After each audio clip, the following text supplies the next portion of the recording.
বাংলাদেশ থেকে আমরা বারবার বলেছি যে $100 বিলিয়ন উপরে পাচার হয়েছে। বাংলাদেশের আজকে অর্থনৈতিক অবস্থা, যেখানে রিজার্ভের অবস্থা কোথায় দাঁড়িয়েছে আমরা সবাই জানি, একটা কঠিন অবস্থার মধ্যে দেশ পার করছে। তারা এত টাকা পাচার করেছে, বাংলাদেশের রিজার্ভ একেবারে তলানিতে চলে আসছে এবং আমাদের দৈনন্দিন জীবনে প্রত্যেকটি নাগরিক কিন্তু এটার এফেক্ট ফিল করতেছে, এরকম একটা অবস্থা চলে গেছে। তো সেক্ষেত্রে আমরা যে টাকা পাচার হয়েছে, টাকাগুলো ফিরিয়ে আনার ব্যাপারে আলোচনা হয়েছে এবং সুইজারল্যান্ড গভর্নমেন্টের পক্ষ থেকে তারা বলেছে তাদের অবস্থান আগের মতোই আছে, যে এই টাকা ফিরিয়ে আনার ব্যাপারে বাংলাদেশ গভর্নমেন্টের যে কোনো উদ্যোগকে তারা স্বাগত জানাবে এবং তারা সহযোগিতা দেবে।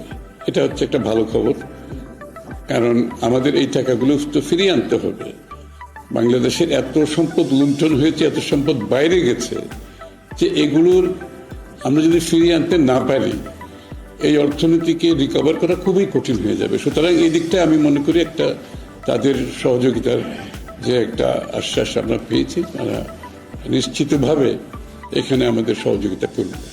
সময় নিয়ে আলোচনা ওইটাই, যে এটা একটা যৌক্তিক সময়ের মধ্যে, তো দিনের শেষে তো বাংলাদেশের মালিক তো বাংলাদেশের জনগণ। এই কথাটা আমরা কিন্তু আজকে 16-17 বছর ধরে, গত 16-17 বছর ধরে একটা কথায় প্রতিনিয়ত বলেছি, বাংলাদেশের জনগণের মালিকানা ফিরিয়ে দিতে হবে।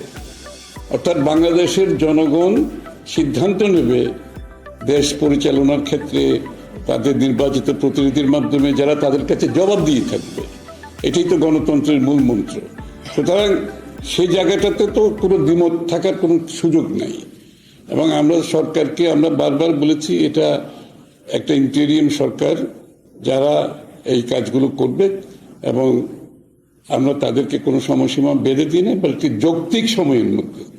দিনের শেষে তো আপনি জনগণের মালিকানা জনগণের কাছে তো ফিরিয়ে দিতে হবে এবং সেটার বাইরে তো যাওয়ার কোনো সুযোগ নাই। সে তো জনগণের মালিকানা ফিরিয়ে দিতে হলে যত তাড়াতাড়ি সম্ভব একটা যৌক্তিক সময়ের মধ্যে একটি নিরপেক্ষ গ্রহণযোগ্য নির্বাচনের মাধ্যমে সেটা করা সম্ভব।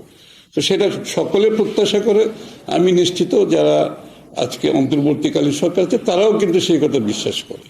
এখানে আমাদের সাথে তাদের কোনো দ্বিমত নেই এবং আমরা এই অন্তর্বর্তীকালীন সরকারকে সার্বিক সহযোগিতা দিয়ে যাচ্ছে এবং দিয়ে যাব। তা না হলে তো এই কাজগুলো করা সম্ভব হবে না। সকলের সহযোগিতায় ঐক্যবদ্ধ বাংলাদেশ যে একটা স্বৈরাচারের পতন ঘটিয়েছে, একটা প্রত্যাশা নিয়ে, একটা আকাঙ্ক্ষা নিয়ে, সেই আকাঙ্ক্ষা পূরণে আমরা সকলে একসাথে কাজ করতে হবে। সেটা আমরা করে যাচ্ছি এবং করে